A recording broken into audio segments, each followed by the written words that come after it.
దట్టమైన భయంకరమైన అడవిలో పొట్టిగా పొడవుగా మారుతూ తిరిగే ఒక మాయాపులి ఉందని, అదిప్పుడు ఆకలి మీద ఉందని తెలియని వీరయ్య అనే రైతు కట్టెల కోసం గొడ్డలి పట్టుకుని అడవిలోకి వచ్చాడు. ఎండిన చెట్టు కనిపిస్తుంది. వీరయ్య సంతోషపడుతూ, వారెవ్వా వీరు, ఈ రోజు నీ అదృష్టం బాగుందిరా. కొన్ని కట్టెల కోసం వచ్చావు, కానీ నీకు పూర్తిగా ఎండిపోయిన చెట్టు కనిపించింది. ఆ చెట్టుని పూర్తిగా కొట్టుకుని వెళ్తే 4 రోజుల వరకు సరిపోతాయి అని హుషారుగా చెట్టు దగ్గరకు వచ్చాడు వీరయ్య. అతనికి తెలియని విషయం ఏంటంటే, అతనికి కొద్ది దూరంలోనే ఉన్న మాయాపులి వీరయ్యని చూసింది. పాపం, వీడెవడో అమాయకుడు కట్టెల కోసం ఇంత దూరం వచ్చి నా ఆకలి తీర్చబోతున్నాడు. చంపడం నాకిష్టం లేదు, కానీ నేను బ్రతకాలి కదా. నేనెంత మాయాపులినైనప్పటికీ నాకు ఆకలవుతుంది కదా అని అనుకుంటూ మాయాపులి వీరయ్య దగ్గరికొచ్చింది. వీరయ్య తన వెనుక ఉన్న పులిని చూడకుండా కట్టెలు కొడుతూ ఉంటాడు. ఇన్ని కట్టెలు ఇంటికి తీసుకెళ్తే నా భార్య కమల ఎంతో సంతోషపడుద్ది. తొందరగా కట్టెలు కట్టుకొని ఇంటికెళ్ళాలి అని అనుకుంటూ ఉండగా, నన్ను ఒకసారి చూడు బాబు. చూడలేను, కట్టెలు ఇవ్వలేను. నువ్వు మరో చెట్టును చూసుకో, వెళ్ళు. అది కాదయ్యా బాబు, నన్నోసారి చూడు. ఏంటి నీ గోల? నన్ను చూడు అంటున్నావు. నువ్వేమన్నా అడవి రాముడివా, లేదంటే అడవి దొంగవా అని వీరయ్య కట్టెలు కొట్టడం ఆపేసి వెనక్కి తిరిగి చూశాడు. అంతే, వీరయ్యకి పెద్ద పులి కనిపించింది. భయంతో గోచి తడుపుకున్నాడు. ఏం కట్టెల బాబు, ఎలా కనిపించానని నువ్వు నీ గోచి తడుపుకున్నావు అని పులి అనగానే వీరయ్య భయపడుతూ దండం పెడుతూ, మాట్లాడే పులి, నన్ను మన్నించు. ఇంకెప్పుడు నీకు కనపన్ను. ఇంటి దగ్గర నా భార్య పిల్లలు నా కోసం చూస్తుంటారు. అడవిలో మాయాపులి తిరుగుతుందని ఎవరు అటువైపు వెళ్ళకండి ఎవరికీ చెప్పను. నన్ను వదిలిపెట్టు, నీకు దండం పెడతాను. నువ్వే నన్ను మన్నించాలి కట్టెల బాబు. నాకు బాగా ఆకలిగా ఉంది. వద్దు, నన్ను తినొద్దు. నన్ను నమ్ముకొని ఇంటి దగ్గర నా భార్య పిల్లలున్నారు. దయచేసి నన్ను వదిలిపెట్టు అని వీరయ్య మాయాపులిని బ్రతిమిలాడుతూ ఉంటాడు. ఇక మరోపక్క ఆ అడవికి దగ్గరలోనే ఉన్న ఊళ్ళో 3 గదుల మట్టి ఇంట్లో శారద, అనామిక అనే అత్తాకోడలు ఉండేవాళ్ళు. శారదకి పూర్తిగా కాళ్ళు చేతులు చచ్చుబడిపోతాయి. మంచంలోనే పడుకుని ఉంటుంది. అనామిక సహాయంతో కుర్చీలో కూర్చుంటుంది.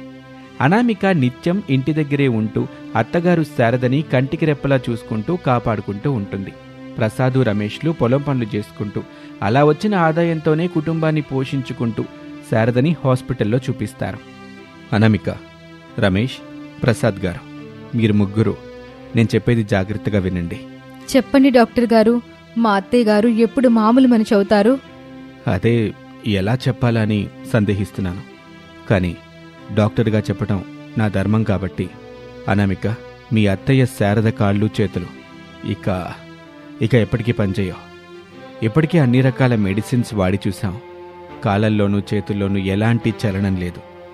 ఇక చలనం వస్తుందన్న ఆశ కూడా లేదు. అందుకని ఇక నేను ఎలాంటి మందులు రాయను. ఇంటికి తీసుకెళ్లి దేవుడి మీదే భారం వేసి తను ఎంతకాలం బ్రతికుంటే అంతకాలం జాగ్రత్తగా చూసుకోండి అని డాక్టర్ చెప్పగానే అనామిక, రమేష్, ప్రసాద్ అయోమయంగా చూస్తూ ఉంటారు. బెడ్ మీద కదలకుండా పడుకున్న శారద ఆ మాటలు విని బాధగా కన్నీళ్లు పెట్టుకుంటుంది. తనలో తాను ఇలా అనుకుంటుంది, ఏక నేను బతికినంతకాలం కోడల మీద ఆధారపడి బ్రతకాల్సిందేనా? దేవుడా, ఎందుకు నాకు ఈ బతుకు? నన్ను తీసుకెళ్ళిపో తండ్రి అని అనుకుంటూ ఏడుస్తూ ఉంటుంది. ఇక మీదట శారద గారిని హాస్పిటల్కి తీసుకురాకండి. ఇప్పుడైతే తీసుకువెళ్ళండి. గుర్తుంచుకోండి, చంటి పాపలా చూసుకోండి. తప్పకుండా డాక్టర్. ఇక మీద నాకు పిల్లలు లేరని ఎవరైనా అంటే ఊరుకునేదే లేదు. ఇక నుంచి మా అత్తయ్యే నా కూతురని చెప్తాను. చంటి పిల్లలా చూసుకుంటాను అని చెప్పగానే శారద కన్నీళ్లు పెట్టుకుంటూ ఇలా అంటుంది, నేను నా కోడల్ని అమ్మలా చూసుకోవాల్సింది పోయి తనే నాకు అమ్మ అవుతుంది. ఇలాంటి కోడలు దొరికినందుకు శారద గారు మీరు ఎంతో అదృష్టవంతురాలు. ఆరోగ్యంగా ఉన్న అత్తమామల్ని తీసుకెళ్లి ఈ రోజుల్లో అందరూ అనాథాశ్రమంలో జరిపిస్తున్నారు. కానీ అనామిక చూశారుగా, నిజం చెప్పారు డాక్టర్ గారు. అనామిక మా ఇంటి కోడలుగా రావటం మా అదృష్టం. తన అత్తగారిని చూసుకోవడానికి తను మాతృ ప్రేమనే త్యాగం చేసింది అని చెప్పగానే రమేష్ కన్నీళ్లు పెట్టుకుంటాడు. శారద బాధతో గట్టిగా, బాబు రమేష్, కోళ్ళ నా దగ్గరికి రండి అని పిలవగానే రమేషు, అనామిక, ప్రసాదు ఆవేశంగా బెడ్ మీద పడుకున్న శారద దగ్గరికి వచ్చారు. శారద కన్నీళ్లు పెట్టుకుంటూ. కోళ్ళ, నా కోసం మీ అమ్మ ప్రేమను త్యాగం చేయొద్దు తల్లి. నువ్వు అమ్మవు కావాలి, నేను నానమ్మను కావాలి. నా మాట విను తల్లి. మన ఆడ జన్మకి సార్థకత అమ్మతనమే కోళ్ళ. నా మాట విని కోళ్ళ, అమ్మతనాన్ని వదులుకోబాకు. అత్తయ్య, అత్తయ్య, కంగారు పడకండి, ఆవేశపడకండి. నేను అమ్మతనాన్ని వదులుకోవడం లేదత్తయ్య. పురిటి నొప్పు లేకుండానే మీకు నన్ను ఆ దేవుడు అమ్మని చేశాడు. ఇక ఈ జన్మకి మీరే నా కూతురు. మీరింకేం మాట్లాడొద్దు. ఇంటికెళ్దాం పదండి అని చెప్పి శారదను తీసుకుని ఇంటికి వెళ్తారు. అలా రోజులు గడుస్తూ ఉంటాయి. రమేష్, ప్రసాదులు కూలి పనులకు వెళ్తూ అలా సంపాదించిన డబ్బుల్ని తీసుకొచ్చి అనామికకి ఇస్తూ ఉంటారు. అనామిక అన్ని విధాలా శారదకి సేవలు చేసుకుంటూ సంతోషంగా చూసుకుంటుంది. ఒక రోజున అనామిక ఇంటికి ఒక సాధువు వస్తాడు. సాధువునొచ్చాను తల్లి, అన్నం పెట్టమ్మా అని అనగానే అనామిక గుమ్మం దగ్గరికి వచ్చి సాధువుని చూసి ఇంట్లోకి రండి స్వామి అని పిలుస్తుంది. సాధువు ఇంట్లోకి వెళ్ళి కూర్చుంటాడు. అనామిక ఆ సాధువుకి కడుపు నిండా అన్నం పెడుతుంది. సాధువు ఇష్టంగా తింటాడు. ఆ తర్వాత చెక్క కుర్చీలో కూర్చుంటాడు. మంచంలో పడుకున్న శారద పరిస్థితిని అర్థం చేసుకుని, ఇలా చూడు తల్లి, కడుపు నిండా అన్నం పెట్టా, ఏదైనా వరం కోరుకో. స్వామి, మా అత్తయ్య. అర్థం చేసుకున్నాను తల్లి. తను బాగుపడాలంటే ఊరికి పడమటి దిక్కున ఉన్న అడవిలో చీకటి గుహలో జీవన మొక్క అనే ఓ మొక్కుంటుంది. ఆ మొక్కను తీసుకొచ్చి రసం తీసి కాళ్ళకి చేతులకి రాస్తే ఆమె కాళ్ళు చేతులు పనిచేస్తాయి. అయితే నేను వెళ్ళి ఆ జీవన మొక్కను తీసుకొస్తాను స్వామి. అది నువ్వు అనుకున్నంత తేలిక కాదు తల్లి. అక్కడికి చేరుకోవటం చాలా కష్టం. ఆ అడవిలో ఒక మాయా పులి ఉంటుంది. అది చిన్నగా అవుతుంది, పెద్దగా అవుతుంది, మాట్లాడుతుంది, వేటాడుతుంది. దాన్ని ఎదుర్కోవటం అంత తేలిక కాదు. నేను నీకు అలాంటి మాయాశక్తినిస్తున్నాను. నువ్వెప్పుడు చిన్నగా కావాలంటే అప్పుడే చిన్నగా అవుతావు, లేదా పెద్దగా కూడా అవుతావు. జాగ్రత్త తల్లి అని చెప్పి సాధు అక్కడి నుంచి వెళ్ళిపోతాడు. ఒకరోజున రమేష్, ప్రసాదులు శారద దగ్గరుండి చూసుకుంటారు. అనామిక పడమటి దిక్కున ఉన్న అడవిలోకి వెళ్తూ దిక్కులు చూస్తూ ఉంటుంది. ఆ మాయాపులి ఎక్కడి నుంచైనా రావచ్చు, జాగ్రత్తగా చూస్తూ ఉండాలి అని వెళ్తూ ఉండగా మాయాపులి అనామికకి ఎదురొస్తుంది. అనామికాని చూస్తూ, నా ఆకలి ఎలా తీరుతుందా అని అనుకుంటున్నాను. నువ్వొచ్చావు. నువ్వు నన్ను తినలేవు పులిరాజా. నా గురించి నీకు తెలియదు. నువ్వు నా నుంచి తప్పించుకోలేవు. చూడు అని పులి చిన్నగా మారిపోతుంది. నన్ను కూడా చూడు పులిరాజా అని చెప్పి అనామిక కూడా చిన్నగా మారిపోతుంది. అది చూసి పులి పెద్దగా మారుతుంది. అనామిక కూడా వెంటనే పెద్దగా మారిపోతుంది. కోపంగా పులి అనామిక మీద దాడి చేయటానికి పరిగెత్తుకొస్తూ ఉండగా అనామిక పొట్టిగా మారి పులి తల మీద గట్టిగా కొడుతుంది. అంతే, పులి కళ్ళు తిరిగి పడిపోతుంది. ఇక అనామిక ఆలస్యం చేయకుండా కొంత దూరం నడుచుకుంటూ ముందుకు వెళ్తుంది. చిన్నపాటి చీకటి గుహ కనిపిస్తుంది అనామికకి. అనామిక అది చూసి పొట్టిగా మారిపోతుంది. పొట్టి అనామిక ధైర్యం చేసి చీకటి గుహలో అడుగు పెడుతుంది. గుహలో ఉన్న జీవన మొక్క మెరుస్తూ కనిపిస్తుంది. పొట్టి అనామిక సంతోషపడుతూ, జీవన మొక్క దొరికింది అని పొట్టి అనామిక జీవన మొక్క దగ్గరికి వచ్చింది. ఆ మొక్కని అనామిక ఇంటికి తీసుకొచ్చింది. అనామిక చేతిలో మెరిసిపోతున్న ఆ జీవన మొక్కని చూసి రమేష్, ప్రసాదు సంతోషపడతారు. ఇక ఆలస్యం చేయకుండా ఆ మొక్కని రసం చేసి అత్తగారు శారద కాళ్ళు చేతులకి రాస్తుంది. కొంత సమయం గడిచాక శారద లేచి ఇంట్లో సంతోషంగా నడుస్తుంది. అది చూసి రమేష్, ప్రసాదు, అనామిక చాలా సంతోషపడతారు. కన్నీళ్లతో, కోళ్ళ, ఏ విధంగా నీకు ధన్యవాదాలు, కృతజ్ఞతలు చెప్పాలో నా అర్థం కావట్లేదు. అంత మాట అనొద్దత్తయ్య. మిమ్మల్ని కాపాడుకోవడం నా బాధ్యత. లేదు తల్లి, ఈ అత్తయ్య కోసం ఏ కాళ్ళు జయంత్యాగం నువ్వు చేశావు. ధైర్యం చేసి మాయాపులిని ఓడించి సాధువు చెప్పినట్టుగా ఆ జీవన మొక్కను తీసుకొచ్చి బతికించావు. ఎన్నిసార్లు దండం పెట్టినా తప్పు లేదమ్మా నీకు. అలా మాట్లాడకండి మావయ్య. ఇది మన కుటుంబం, శారద కుటుంబం. మనమెప్పుడూ ఉన్నంతలో సంతోషంగా ఉండాలి, సంబరాలు చేసుకోవాలి. తప్పకుండా కోళ్ళ అని చెప్పి శారద ఆ రోజు నుంచి అనామికని ఎంతో ప్రేమగా చూసుకుంటూ ఉంటుంది. ఇది వాల్టి కథ. మరొక ఆసక్తికర కథలో మళ్ళీ కలుద్దాం. అంతవరకు సెలవు, నమస్తే. రామూర్తి పెళ్ళీడుకొచ్చిన తన కూతురు అనామికాని తీసుకొని తన పేద చెల్లి శారద ఇంటికొచ్చాడు.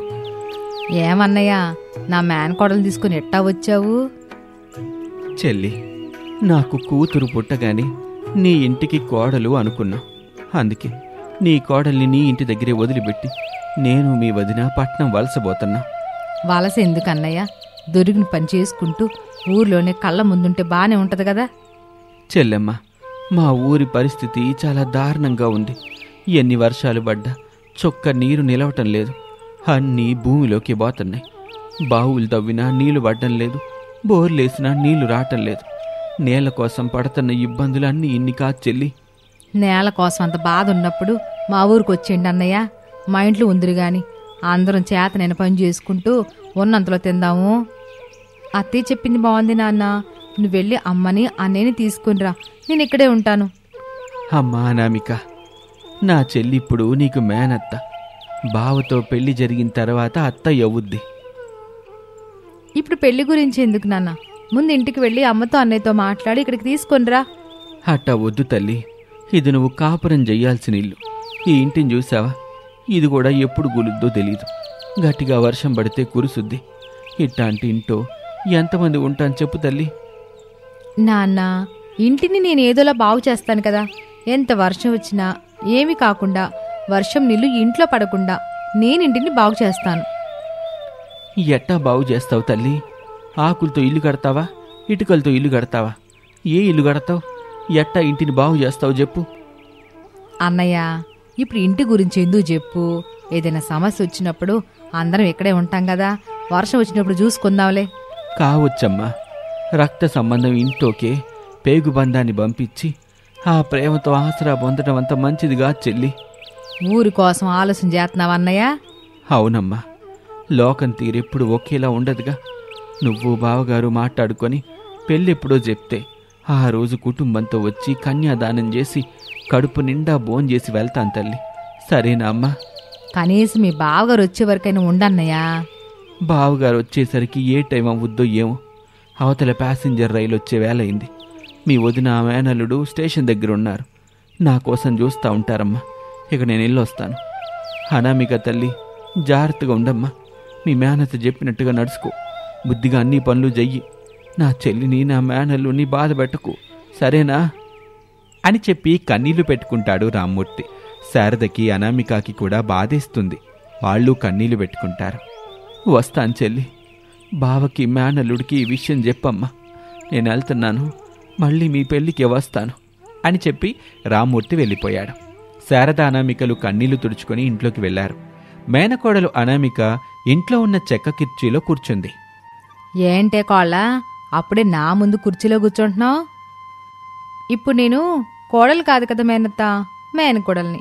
అంటే ఈ ఇంటికి వచ్చిన అతిథిని. అందుకని నేను కుర్చీలో కూర్చుంటాను. ఇప్పుడు నువ్వు నాకు మర్యాదలు సేవలు చేయాలి. అలాగా మేనకోళ్ళ? నాకు మాత్రం మర్యాదలు చీపురుతో చేయడం వచ్చు. ఇక సేవ అంటే అప్పడాల కలర్ ఉంటది కదా, దాంతో చేయడం వచ్చు. చెప్పు మేనకోళ్ళ, ఈ రెండిట్లో నీకేం కావాలి? ముందు మర్యాద కావాలా, సేవ కావాలా అని శారద అనగానే కొంచెం అనామిక భయపడుతూ, అంత మర్యాద నాకెందుకు మేనత్త, ఏమొద్దు. కాకపోతే ఇప్పుడు పొలం నుంచి మావయ్య బావొస్తారు, నన్ను ఇక్కడ చూస్తారు. అప్పుడు ఏమని సమాధానం చెప్పాలో అది మాత్రం చెప్పు చాలు. నిజాన్ని చెప్పేద్దాం మేనకోళ్ళ, నువ్వేం కంగారు పడబాక. వెళ్ళి కమ్మగా వంట చెయ్యి. ఇద్దరు తినడానికి వస్తారు కదా, వాళ్ళు తింటున్న సమయంలో నేను పెళ్లి గురించి మాట్లాడేస్తాను. అప్పుడు నిన్ను పిలుస్తాను, నువ్వొచ్చి జరిగింది చెప్పు. అలాగే అత్తయ్య అని చెప్పి అనామిక లోపలికి వెళ్ళిపోయింది. శారద ఇంటి బయటకొచ్చి అరుగు మీద కూర్చుంటుంది. ఇక అప్పుడే కూరగాయల తోపుడు బండిని తీసుకుని వెళ్తున్న మాలతి కనిపిస్తుంది శారదకి. మాలతి, ఏం కూరగాయలున్నాయే? ఏం లేవత్తయ్య, అన్నీ అయిపోయాయి. బావ కోసం చేపలు తీసుకొస్తాను, సరేనా? ఇక నా కొడుకు మీద ఆశ పెట్టుకోబాకే మాలతే. నా మేనకోళ్ళ అనామిక వచ్చేసింది. ఇంట్లో తన బావ కోసం వంట కూడా చేసి వస్తుంది. ఇక నువ్వు మీ అయ్య తీసుకొస్తున్న సంబంధాల్లో ఏదో ఒక మంచి సంబంధం చూసుకొని పెళ్లి చేసేసుకో. తలరా తింతే అనుకోవాలి అని చెప్పగానే మాలతికి కొంచెం బాధేసింది. కన్నీళ్లు దుడుచుకొని ఇలా అంటుంది. అంతేలే అత్తయ్య, ఎవరికి ఎవరన్నది ఆ దేవుడు ఎప్పుడో రాసి పెట్టే ఉంటాడు. ఇక్కడ మనం ఎన్ని మాట్లాడుకుంటే ఏమిటి ప్రయోజనం? తొందరలోనే పెళ్లి పత్రిక పంపిస్తాను. నేను తప్పకుండా వస్తా మాలతే, దగ్గరుండి మరి నిన్న అత్తారింటికి పంపిస్తా. సరే అత్తయ్య, ఇక వెళ్తాను. ఇంటి దగ్గర అమ్మ నాన్న ఎదురు చూస్తూ ఉంటారు. సరే మాలతే, అమ్మని అడిగానని చెప్పు అని చెప్పగానే మాలతి కూరగాయల తోపుడు బండిని తీసుకుని అక్కడి నుంచి ముందుకు వెళ్ళిపోతుంది. ఇక అప్పుడే తండ్రి కొడుకులు ప్రసాదు రమేష్లు ఇంటికొచ్చారు. వాళ్ళని చూసి శారద లోపల వంట చేస్తున్న అనామిక దగ్గరికి వచ్చింది. మేనకోళ్ళ, పొలం నుంచి తండ్రి కొడుకులు వచ్చేశారు. నువ్వెళ్ళి పెరట్లో కూర్చో, నేను పిలుస్తాను కదా, అప్పుడు రా. అప్పుడు అన్ని విషయాలు మాట్లాడేసుకుందాం. సరే అత్తయ్య అని చెప్పి అనామిక పెరట్లోకి వెళ్తుంది. ప్రసాదు రమేష్లు ఇంట్లో తినటానికి కూర్చుంటారు. శారదా, అన్నం పెట్టు, నేను బాబు వచ్చి కూర్చున్నాం తీసుకొస్తున్నానండి అని చెప్పి శారద వంట గిన్నెలు తీసుకొచ్చి వాళ్ల ముందు పెడుతుంది. వాళ్లతో పాటు కూర్చుంటుంది. వాళ్లకు వడ్డిస్తుంది. అమ్మా, ఈరోజేంటి వంటలు గుమగుమలాడిపోతున్నాయి? నువ్వేనా చేసింది? నేను కాదురా బాబు, నీ పెళ్ళాం చేసింది. ఏంటి, అనామిక వచ్చిందా? ఎక్కడుంది? నన్ను చూసి దాక్కోవటం ఎందుకమ్మా? బయటికి రమ్మని చెప్పు.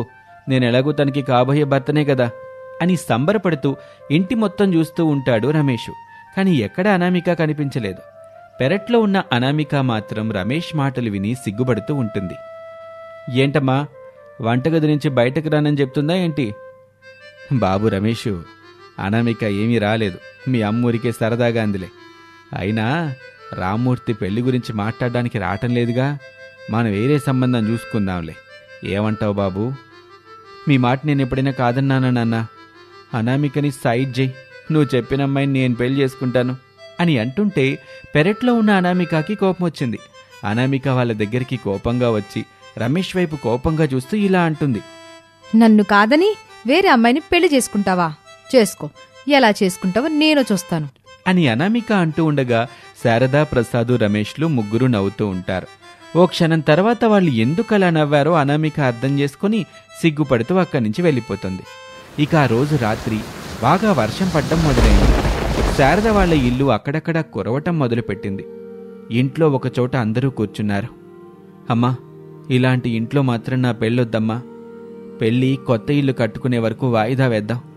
నేను కూడా అదే అనుకుంటున్నాను బాబు. నా ఆలోచన కూడా అదే శారద అని వాళ్ళు ముగ్గురు మాట్లాడుకుంటుంటే అనామికకి దిగులు పట్టుకుంది. తనలో తాను ఇలా అనుకుంటుంది. వామో, ఈ ఇంటి వల్ల నా పెళ్లి వాయిదా పడ్డం ఏం బాలేదు. ఏదో ఒక ఆలోచన చేయాలి. నాన్న చెప్పినట్టు ఆకులతో ఇల్లు కడతాను. ఆకుల ఇంటిని తయారు చేస్తాను. అప్పుడు పెళ్లి చేసుకుంటాను. పచ్చని ఆకుల ఇంట్లో నా పచ్చని కాపురాన్ని సాగిస్తాను అని నిర్ణయం తీసుకుంటుంది అనామిక. ఇక మరుసటి రోజున కొద్దిగా వర్షం వెలుస్తుంది. ప్రసాదు, రమేష్లు పనులకు వెళ్తారు. ఇంటి దగ్గర శారద, అనామిక ఇద్దరే ఉంటారు. అత్తయ్య, నేను చెప్పినట్టు చేస్తే వర్షం ఎంత పడినా మన ఇంట్లోకి మాత్రం నీళ్లు రాకుండా చేసుకోవచ్చు అత్తయ్య. ఎట్టా కోళ్ళ? ఆకులతో ఇల్లు కట్టాలత్తయ్య. ఆకులతో ఇల్లు కడతావా? అవునత్తయ్య, మీరు నాకు సహాయం చేయించాలు. సర్లే కోళ్ళ, ఇప్పుడే నేను వెళ్ళి ఆకులు తీసుకొస్తాను అని చెప్పి అనామిక ఇంటి నుంచి బయటకు వెళ్లి ఒక గంప నిండా ఆకులు తీసుకొచ్చి ఇంటి ముందు పోస్తుంది. అలా 2-3 గంపల నిండా ఆకుల్ని తీసుకొచ్చి ఇల్లు కట్టడానికి సరిపడా ఇంటి దగ్గర పోగేస్తుంది.